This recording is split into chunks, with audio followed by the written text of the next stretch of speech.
thighs are sore. Why? Because I went for a run yesterday. Oh, I did not. And it was because we have a treadmill now, so I've been running inside. But yeah, yesterday that's was right. warm. Yeah, thank you for telling me that it was a good idea, because it totally was a good idea. Yeah, I 100%. am so sad we had to get rid of ours. I do want to clarify, I fucking hate running. So when I talk about running, I'm speaking very much from I'm trying not to die young perspective. But when I first started, the first time I ever ran on a treadmill, I was like, oh yeah, fuck outside. Absolutely not, never again. I remember looking up like pros and cons of treadmill versus outside. And one of the con for treadmills that has always stuck with me is that you don't push yourself as hard. And I'm like, done. Treadmill for life. Absolutely not. I know. I'm not trying to push shit, okay? Just trying to like stay healthy. Sorry.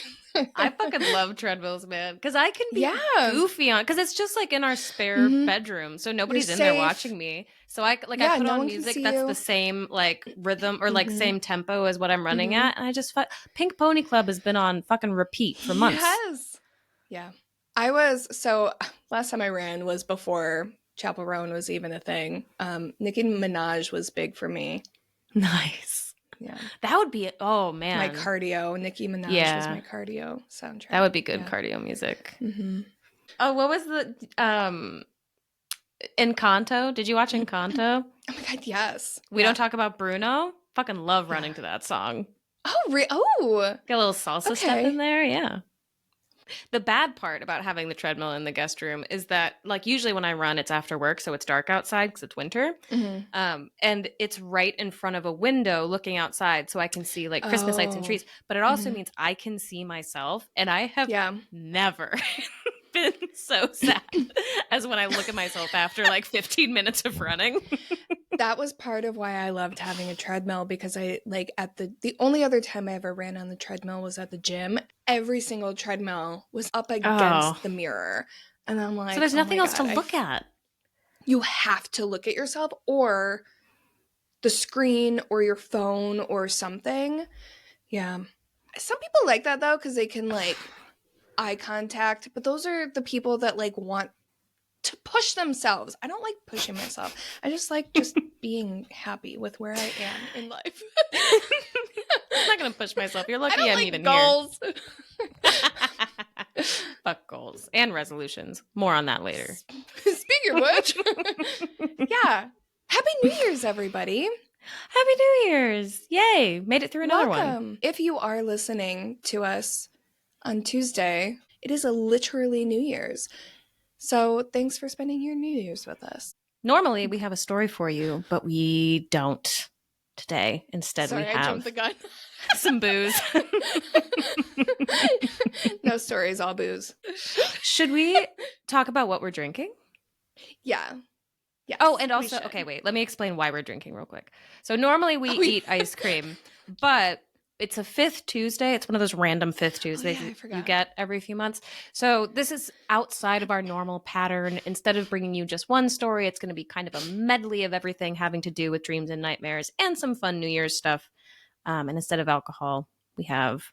Instead of ice cream, we have alcohol. I haven't even had a sip yet. I'm laughing because I thought the reason we were drinking was just New Year's. I completely forgot that we actually have a full structure in it. When you were like, let's explain. I was like, we don't have to explain to the people. It's just vibes. They get it. They do have a reason. We actually do. Gina knows what's happening.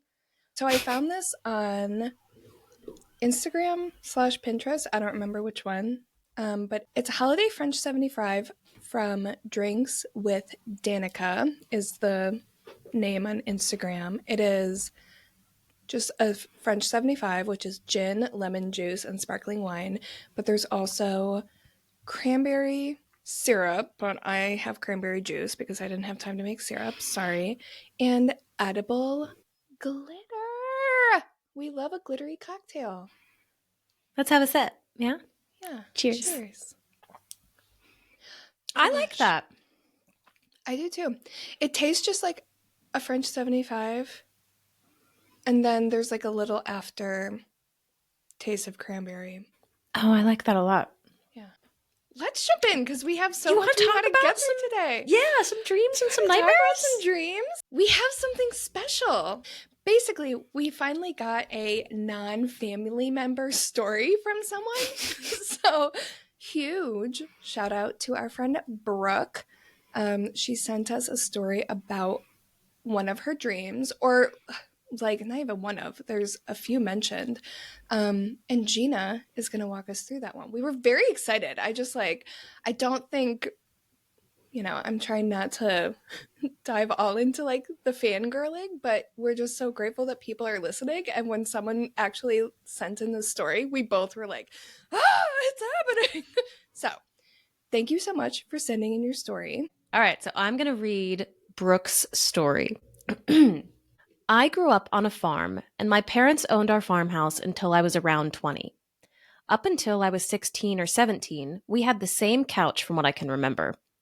My junior year of high school, we got a new couch, and as far as we knew, it was brand new from a store in town. After school or in the afternoon, I would always take a nap on the couch in the living room. Once we got the new couch, I experienced a few episodes of sleep paralysis. The first episode was in the middle of the afternoon in the summer after I got home from work at a grocery store. I thought I had heard our door open since it was a very distinct noise I would always look for when I was home alone. I thought I had woken up, but I couldn't move my body, not even my head. My chest felt like something was sitting on it, and I just had a heavy feeling. I could look around, but only really see into the kitchen where our door was, but it was all a blur. I couldn't scan my eyes to the left, which would have let me see what was sitting on my chest. I could scan my eyes to the right, where our TV was, and all I could see was a black, spiky blob sitting on the floor like it was watching me. Ugh. I forced myself to go back to sleep so I could wake myself up. Once I was awake, I checked around the house, and no one was there. No packages at the door, parentheses, our delivery drivers would just put them inside the door so they weren't outside. And my parents were at least 45 minutes away based on their locations via Find My Friends on iPhone. The second episode was that same summer. It was still in the middle of the afternoon, after work, and I was home alone. I felt myself wake into the same feeling where I was still asleep but could see around me and not move. I felt a heavy feeling, but nothing sitting on my chest this time. I saw the same spiky blob just sitting, watching me, but it was sitting in the middle of the room, closer to me this time. No, I don't like that one. Right? Yeah.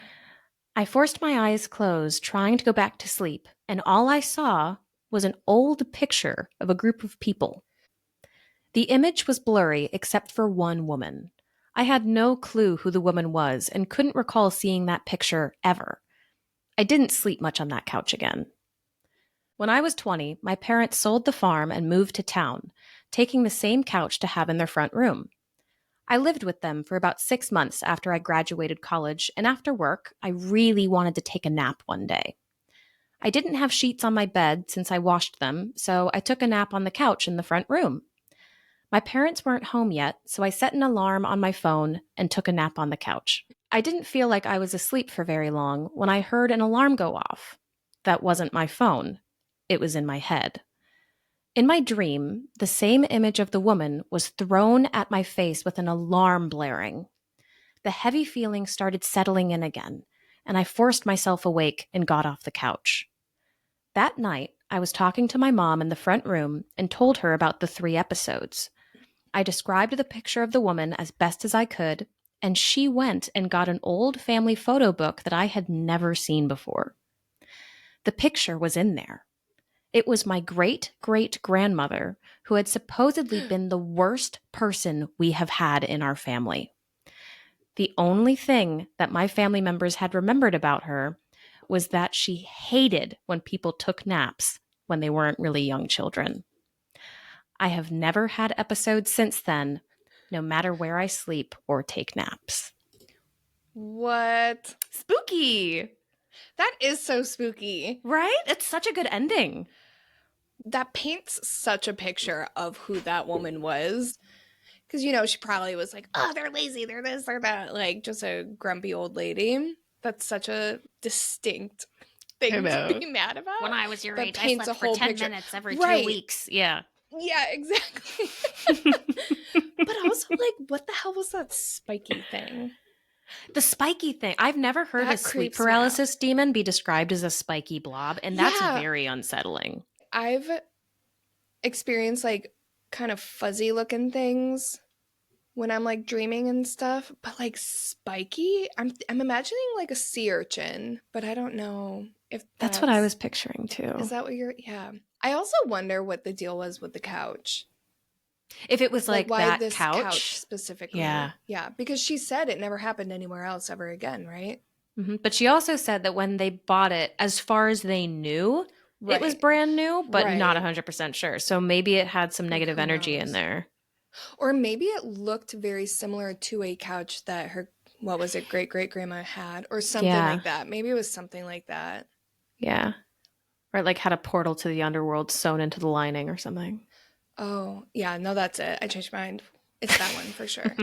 But I thought it was such a good story. So thank you, Brooke. That was so nice of you to send it in. And we really, really have obviously enjoyed reading it.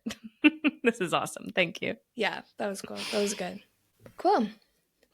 So in the spirit of sharing dreams, Gina and I are going to real quick share a couple of ours.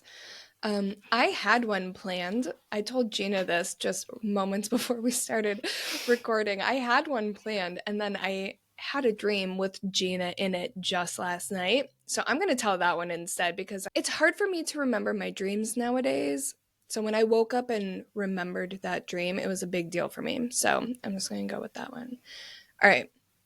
It's really quick. Basically, I had a dream that someone stole something from somewhere. I don't know where we were. There was this big concrete building, but it all took place outside, except for at a certain point, I started creeping into this like spiral cement staircase. Like it was like a stairwell, but it was spirally. Mm-hmm. And I was searching for this guy. Someone had stolen something, and I don't know what it was, but it was very important for some reason. And I saw it. I was like creeping out the window. I was like looking out the windows of the stairwell that like went outside, and I saw him just kind of wandering around with a yoga mat. Like he was trying to look like he was on his way to like a yoga class or the gym or something. Like he was pretending that he was being chill, like he wasn't doing anything wrong. And I was like, that's the guy. He did it. He did it. And no one was believing me. He was literally doing that like kind of thing. And so I'm in the staircase and I'm like running up and down like, hello, I found him, like blah, blah, blah.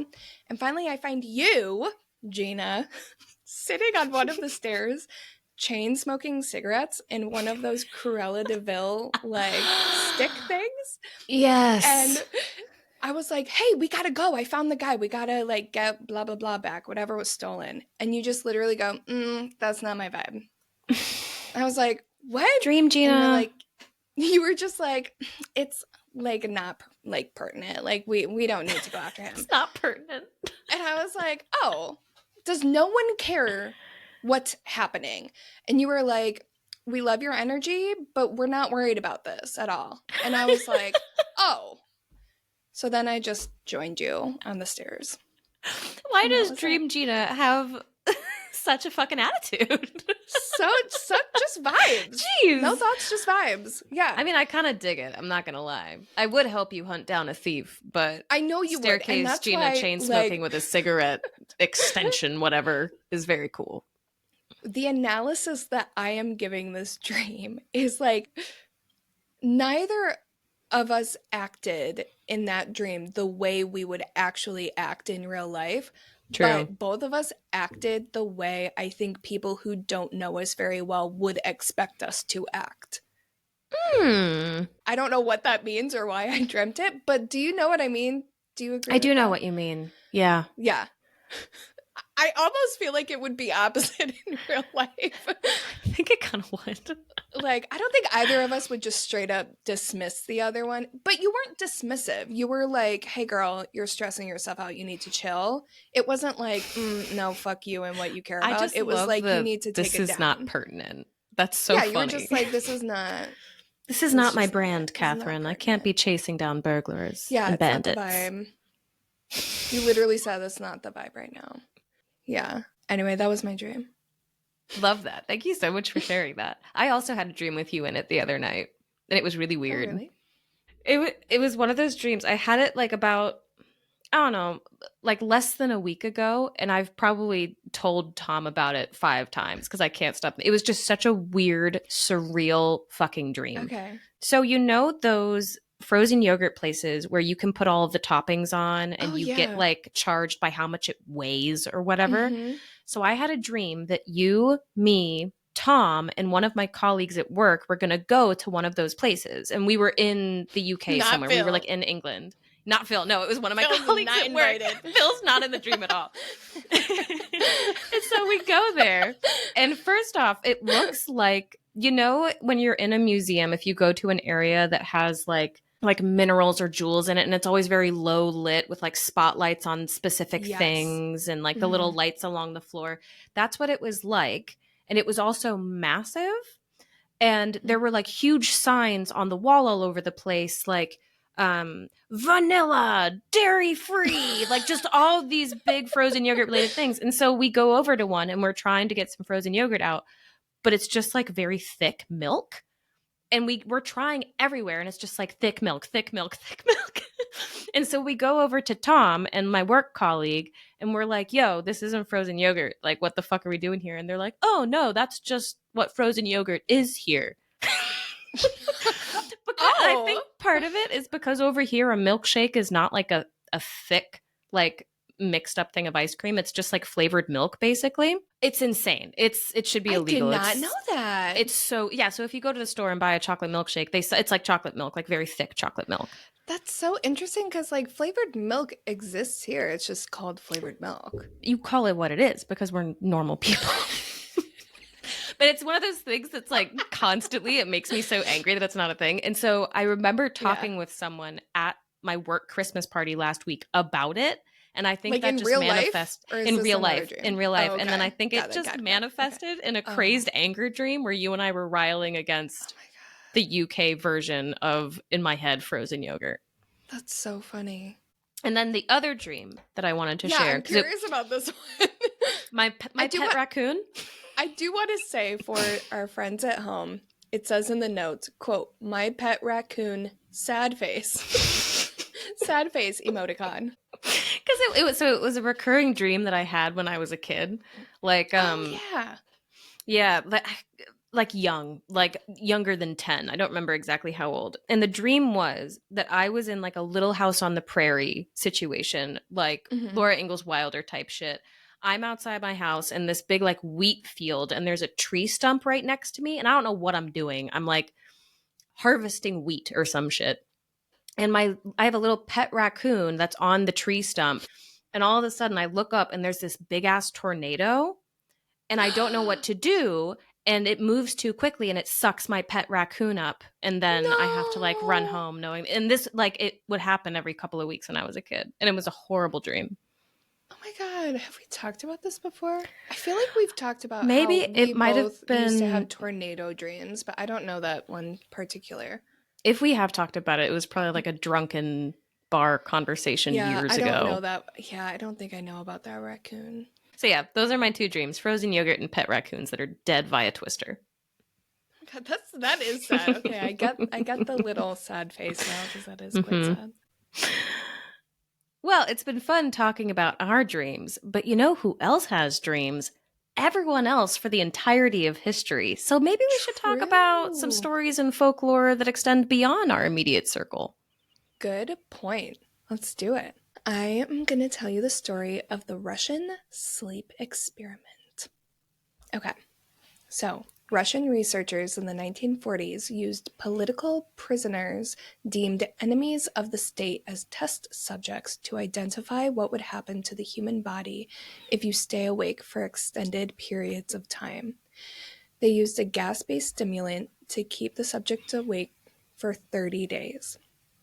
They were kept in a sealed environment to carefully monitor their oxygen intake so the gas didn't kill them, since it was toxic in high concentrations. This was before closed-circuit cameras, so they had only microphones and 5-inch thick glass porthole-sized windows into the chamber to monitor them. And for those who don't know, because I did not, porthole windows are those little freaking like sea ship windows. Do you know what I'm talking about? Did you know that? Those had a name? Yeah. I did not know that. I had to Google it. There's no reason to know it. They are very creepy. The chamber was stocked with books and cots to sleep on, as well as running water, toilet, enough dried food to last all 5 of them for over a month. So basically they had everything they could have needed, but like bare minimum. It was basically like a prison cell. Everything was fine for the first 5 days. The subjects hardly complained and activity was normal. They were just going about their days as normal, just a little sleepy. The general tone of their conversations took a darker turn after the 4-day mark. After 5 days without sleep, they started to complain about the circumstances and started to demonstrate severe paranoia. They stopped talking to each other and they began alternately whispering into the microphones. It was unclear whether their odd behavior was a result of the lack of sleep or the stimulant that was keeping them awake, because they didn't know what effects that gas could have on them. After 9 days in the experiment chamber, one of them started screaming. He ran the length of the chamber repeatedly, just back and forth, yelling at the top of his lungs. After screaming for 3 hours straight without stopping, he could no longer produce any sound, and it appeared that he had ruptured his vocal cords. Oh, interestingly, the other captives did not react to this at all, until eventually the non-screaming test subjects tore the books apart and used them to cover the glass portholes, so the experimenters could no longer see inside of the chamber, and the screaming promptly stopped as soon as they did that. So did the whispering into the microphones. After 3 days of silence, the researchers checked the microphones hourly to make sure that they were still working, but it seemed like they were. Like, everything seemed like it was up and running, so for a while they just thought there really was no noise, and then they started to second guess whether or not things were actually working. On the morning of the 14th day, the researchers announced, quote, "We are opening the chamber to test the microphones. Step away from the door and lie flat on the floor or you will be shot. Compliance will earn one of you your immediate freedom." I'm going to move over here. I'm sorry. Okay. I'm really scared. Fine. I'm so sorry. Okay, so you may be wondering what just happened and why Kathryn moved chairs. Oh my god, I'm like really so scared right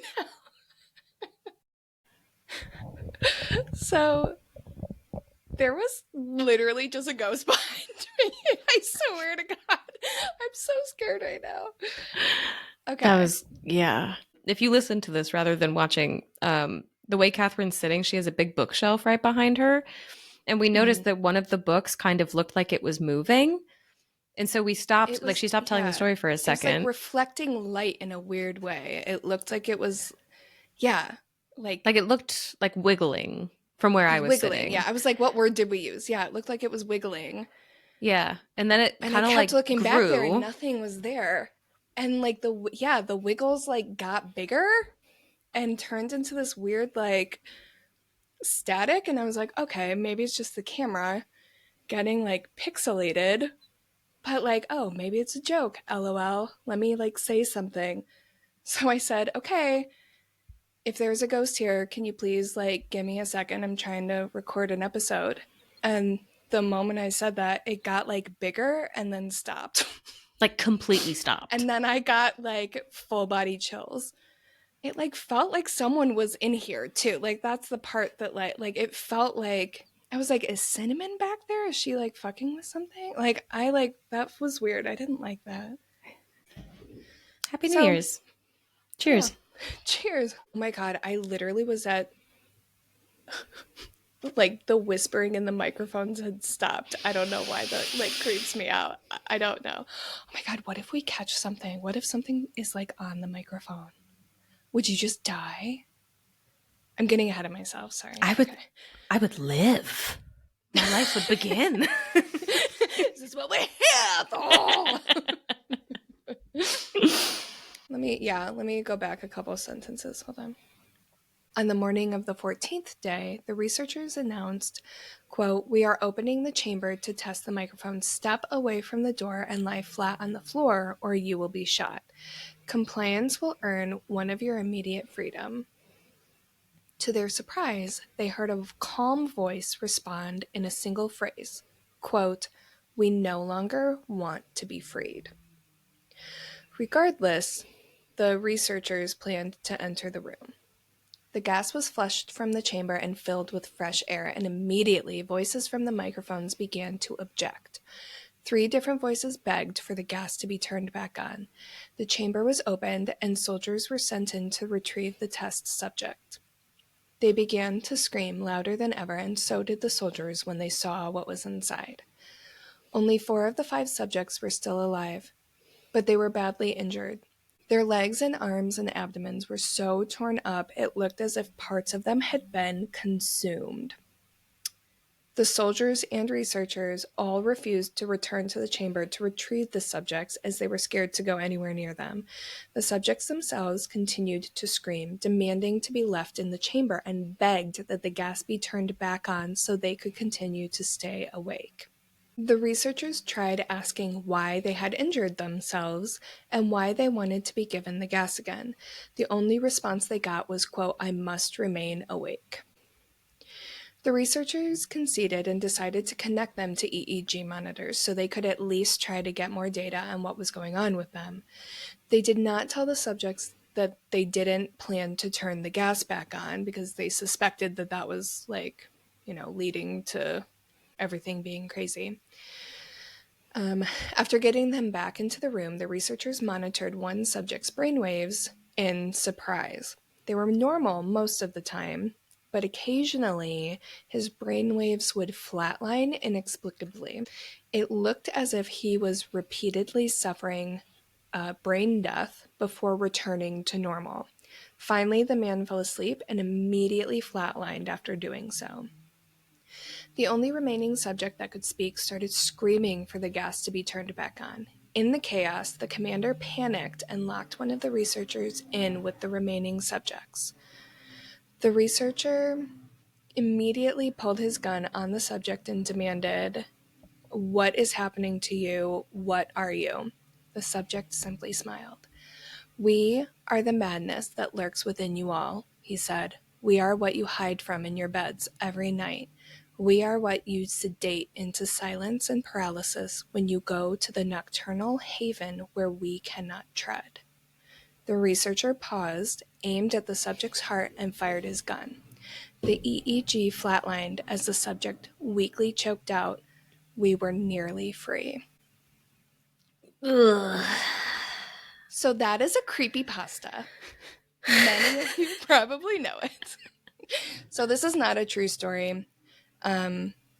When we were talking about telling sleep and dream stories, it was the first thing that popped in my head. I was a little embarrassed that when I first thought of it, I was like, oh, wasn't there this one experiment one time where they studied sleep and people ended up going crazy? And I searched it and it was this horrendous, grotesque, terrible story. And I was like, oh, that's fully 100% not real.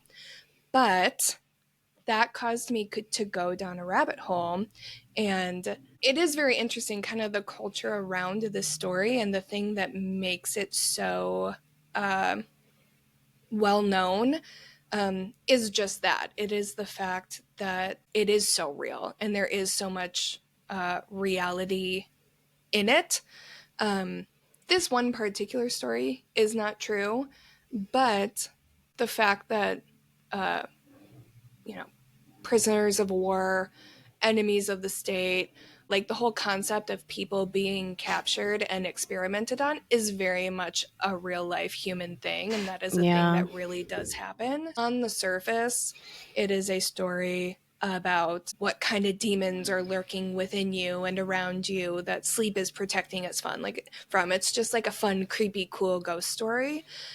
But on a deeper level, it is actually a question about, we've talked about this plenty of times, who the real monsters are. Is the issue that we are afraid of sleeping and that we don't want to fall asleep because there are these demons inside us? Or is the real issue the powers that be are not treating us the way we should be treated, or, you know, what is going on the outside that we can't protect ourselves from the way we can protect our own selves from our own demons by falling asleep. Like, what's going on out here that is creating a vulnerability that we don't have any power over. The platform used to get that message across is this question of like, what happens when we sleep, and like, can it be researched, and will we ever know?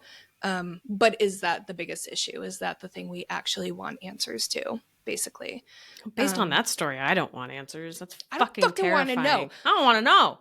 Oh my God, I'm gonna go to sleep. I'm gonna like take some calming vitamins tonight, and I'm gonna get a good night's rest. Right? I'm never staying up past my bedtime ever again. I'll add a link to the actual story on creepypasta.com. But one piece of information that I thought was really interesting was there is an image that goes along with this story. That's what I was going to bring up. I'm not going to... Oh, okay. Mm-hmm. Yeah. I mean, I have information on that image. Okay. Do you want to know?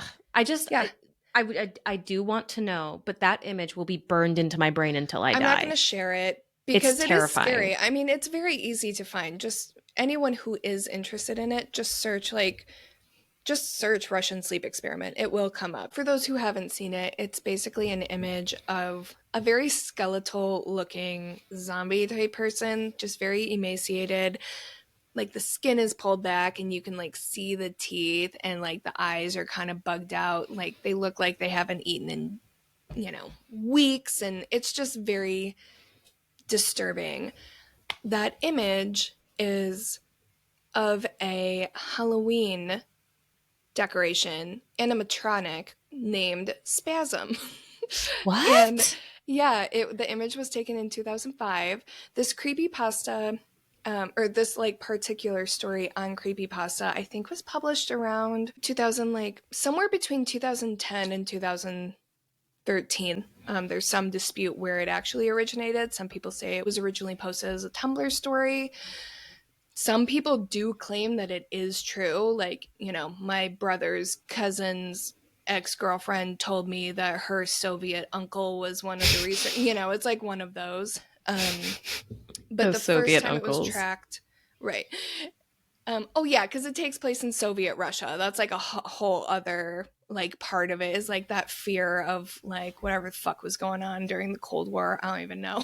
But like, just like the whole concept of, you know, war prisoners and what aren't they telling us and that kind of thing. But yeah, so you can see the history of where this story originated from on the link. Again, we will share it in the show notes. It's pretty interesting. It is, I would say, arguably the most popular creepypasta story. I think one rivals it, and that is likely Slender Man, but I don't think Slender Man would be as big without things that happened as a result of Slender Man. We will definitely talk about that at some point. I think we definitely for sure will. Yeah.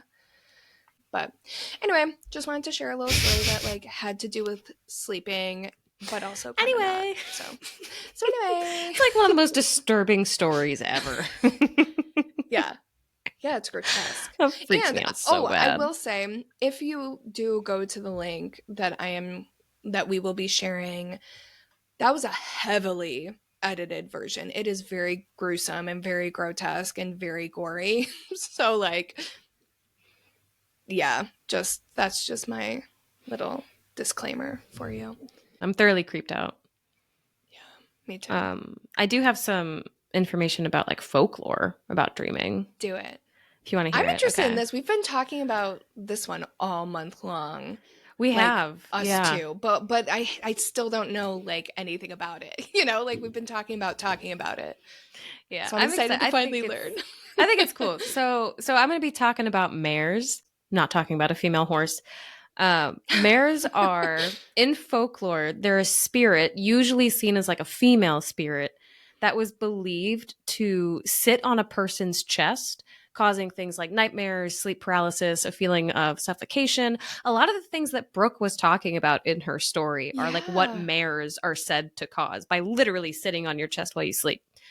There's a painting called The Nightmare by a guy named Henry Fuseli. Have you seen it before? If not, I'm going to show it to you real quick. So I have seen it, and not only have I seen it, but I think we used it in one of our episodes. I think I popped it in.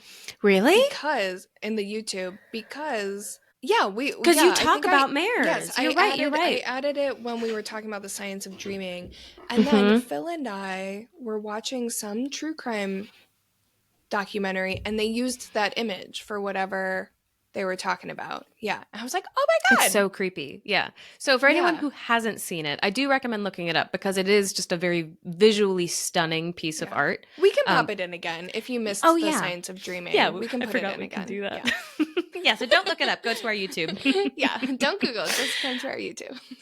But it depicts a mare, so this spirit sitting on a sleeping person's chest, and it's so creepy. It's like this little goblin creature, like with this big frown. It's just extremely unsettling.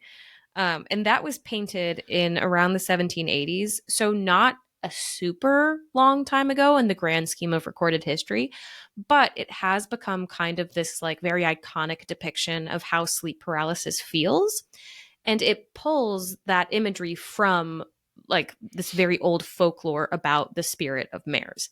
So, in general, mares are basically how societies explained sleep paralysis and sleep disorders specifically, and nightmares, without modern science to help them. Modern science still really can't explain like dreams and nightmares. There are tons of different theories on it. If you want to hear more about that, listen to Kathryn's episode about the science of dreaming because it's fascinating. But in general, this was like a very folkloric response to the phenomenon, the human experience of having nightmares. So let's get into some of the history here because it's really cool. So the idea of mares is not confined to a single culture. Almost every culture has its own version of a spirit that basically preys on you while you're sleeping, right? It's one of those things, and we've talked about this concept in a few episodes now. It's one of those things that has popped up independently all over the world without cultures necessarily overlapping to share that information. Like it kind of grew organically. Since we are speaking English, the most relevant version to us would be the Old English word for mare, which means literally night monster. But similar ideas come up in a ton of old languages, including like Proto-Germanic, Old Norse, Old Irish, and then even a couple of Slavic languages like Bulgarian and Polish. And that's just a few. Like there are tons more. You see this all over history and culture wherever you look. So I want to start with what most places had in common, and then we'll talk about kind of the more unique bits. So in general, each refers to like a feminine spirit that sits on your chest while you sleep. The idea is, and the part that makes it scary is that it kind of crushes the breath out of you. And it makes you, when you wake up, like gasp for air. Like you've just had a nightmare and you're like, oh my God, that's like a mare sitting on your chest. Oh, yeah. I didn't know that. I thought it was like strictly a sleep paralysis thing. I guess that wouldn't make sense. We're talking about nightmares. Oh, that's interesting. And so this is the part, this is one of the parts that I'm most excited to tell you because I think it's so funny, is that another thing that unifies a lot of the folklore around mares is that there's basically one of the tales is that when a mare is bored of sitting on you, because they have to sit on you for like 8 hours straight, it's boring as hell, they'll entertain themselves by weaving knots into your hair, which is why you wake up with like bedhead and knots. Bedhead. Oh, wait, that's sort of cute. Yeah. And in some cultures, like waking up with too many knots in your hair was seen as like a bad omen that you were being haunted or like cursed by a spirit. Oh my God, I'm fucked. Oh no. That's cute. I love that right? image. I like, yeah, wait, I kind of like that. Like the idea of the knots being something that they intentionally weaved rather than, oh, I just fucked up my hair. And just I think like it's cute. The fact that these are evil demons, kind of, or thought to be bad demons or spirits or whatever. But they get bored just sitting there waiting to terrorize you, so they mess up your hair. But in like kind of a meticulous way. Wait, yeah. I kind of like that. They seem, in like my readings of them, they seem more impish and mischievous than they do evil, to be honest. Yeah, when I said Like they're demon, I referred was to like, as an based on evil this. spirit and Yeah. demonic, but in practice, they don't really occur that way, in my Okay. Yeah, experience. it felt weird saying demon, but like I didn't know. Yeah, Yeah. they feel almost like a fairy, how they're very naughty and bad, but they'll Yes. do it in kind of a playful way. But like I was saying earlier, a lot of cultures also had things that made mares distinct in their traditions. So I want to break that down a little bit. In Norse mythology, they were kind of thought to be more ethereal than, human plane level. But there are traces of folklore where you could become a mare as the result of a curse. So, like you or I, if we were cursed by, say, a witch, we could become a mare like in the night and curse other people. Basically as like some form of punishment. Think like women who have committed adultery, people who like hold on to resentment, things like that. It was most of the time it was a woman. And this curse, like I said, could come from someone else like a witch, but you could also accidentally curse yourself by being an extremely jealous person.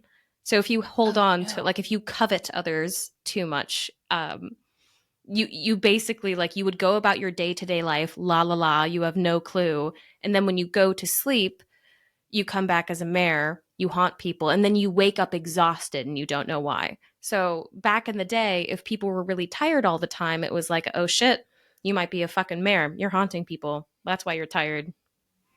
Oh, Mm-hmm. interesting. Right? But would you not know? You wouldn't know Oh my because God, your that's so your conscious sad. mind is asleep, and then when you go to sleep, like the Yeah, mare part of you kind of wakes up and takes over. you're like spirit or whatever. Which I kind of dig that idea. Like I could see, I hope you take this the right way. I could see you being a I nightmare knew you were demon. gonna say this. I I knew you were can gonna see say it. that. I'm kind of loving this. I would love to be a nightmare demon. You'd be a really good Spirit. nightmare We prefer the demon. term spirit. Spirit. Yeah, spirit. I kind of am loving this vibe. I wasn't gonna say it because I'm waiting for like you to be like, oh, and they also fucking murder people. But like, yeah, I kind of am into this vibe. I'm going to tell I you want to be a about mare. Germanic legends of mares because it honestly, like, Okay. I think it just gets even funnier and a little bit cuter. Okay. So Germanic legends also have this idea that if that like a person, a living person, can become a mare. It's not like an otherworldly entity, especially if you were born under quote unlucky stars. So you could Hmm. just by virtue of being alive be cursed with this kind of thing. But Germanic folklore also adds kind of another layer of practicality into it. It really digs into how mares actually get into your home. And based on those legends, it's through keyholes and cracks in the wall. Any little tiny Oh, crevice, they can like weasel their way through. And people we would have literally those. like block entryways to their homes, stuff their keyholes with like cotton or Yeah. fabric, and plaster over cracks in the walls immediately to keep them away. They also came up with this really interesting, albeit hilarious, way of distracting mares so that they weren't, causing nightmares, which Hmm. is basically to sprinkle really tiny seeds all around their beds. So think like mustard seeds or Oh, poppy yeah. seeds. I was And the thinking of poppy seeds. Yeah. Okay, yes, perfect. Yeah. So the idea was that the mare would be unable to stop themselves from counting every single seed. And Oh my because there God, were I so am many, totally a mare. they would get distracted counting the seeds, and it would take them so long that night would pass and whoever was sleeping wouldn't have time to terrorize them. So today we're obviously like a little bit more skeptical about these kinds of things. We tend to focus more on like sleeping disorders and the fact that nightmares happen to everyone who has ever been alive rather than ascribing it to a spirit or a demon or what have you. But Hmm. that does not mean that mares are gone from our collective memory. In fact, in the UK, if someone's having a rough go of it, they will still say, I'm having a mare, like I'm having a mare of a day or something like that. Oh, Yeah. interesting. And it also, just because we're more, science driven these days, it doesn't mean that centuries of belief and tradition should be completely ignored. Even now, reports of sleep paralysis often feature descriptions eerily similar to a mare, a sense of dread, a weight on your chest, and a figure in your room. Like we saw it in Brooke's story. We've seen Hmm. countless stories about sleep paralysis that features these things. So whether you call it a mare, a nightmare, or something else entirely. I don't know what else you would call it, but something else. The experience of having a bad dream is one of the oldest shared human experiences that we have. So, when you go to sleep tonight, remember that if you have a nightmare, you are not the only one. But if you're nervous about it, maybe take a page from our ancestors and put a little rosemary or lavender under your pillow first, just in case. Or scatter a bunch of poppy seeds all around your room. I'm legit doing that. I wasn't going to say anything, but I really want to try that and see what happens. But what if you wake up and they're all over the place and then you know that a mare was there? What if you were the mare and you couldn't even make it past your room? That's the thing. I just realized that if I wake up and it's all over the place, we're just going to get mad at Cinnamon for it. And we already know that she's a bad demon. So I guess that really wouldn't solve anything for me. I don't know. I'll work through it and I'll circle back. But yeah, that's my piece on mares. That's interesting. I like the bit about, the poppy seeds, obviously. I thought that was my favorite part, or just too. any little seeds, I guess. We landed on poppy seeds. I guess it doesn't have to be a poppy seed, but I thought you were going to go somewhere like, the magic of spring florals is going to call upon the earth deity and protect you from, no, the bitch is literally just stuck counting because she can't focus.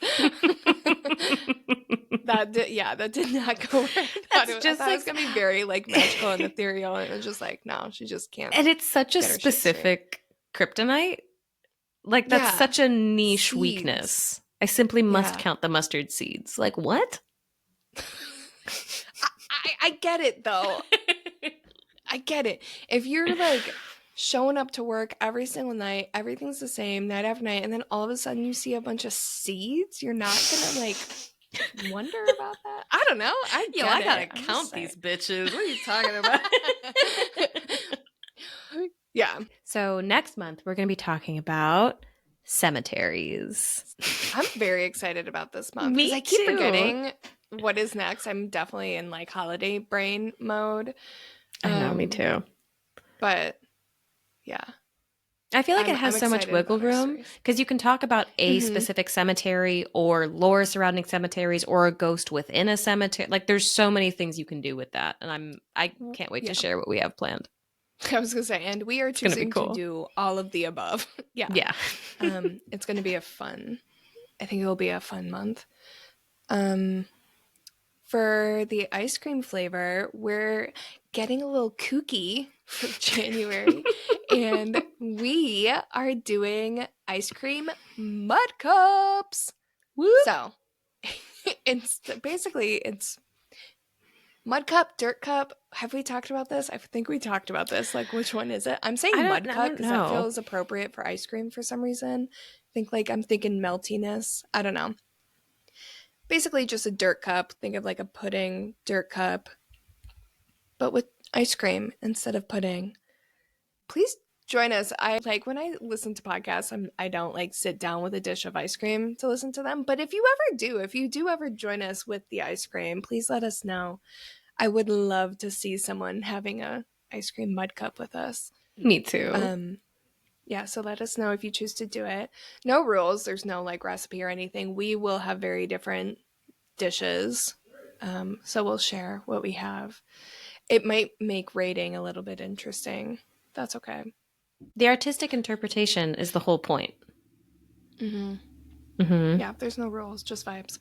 We're just like that guy who painted the nightmare, except we are the nightmares. All right, cool. Well, thank you for joining us on this very special New Year's Eve episode. I'm going to go have another cocktail and probably talk to Kathryn more. Yeah, I don't have to take Spooky out for another hour, so I'm going to drink and we're going to keep hanging out.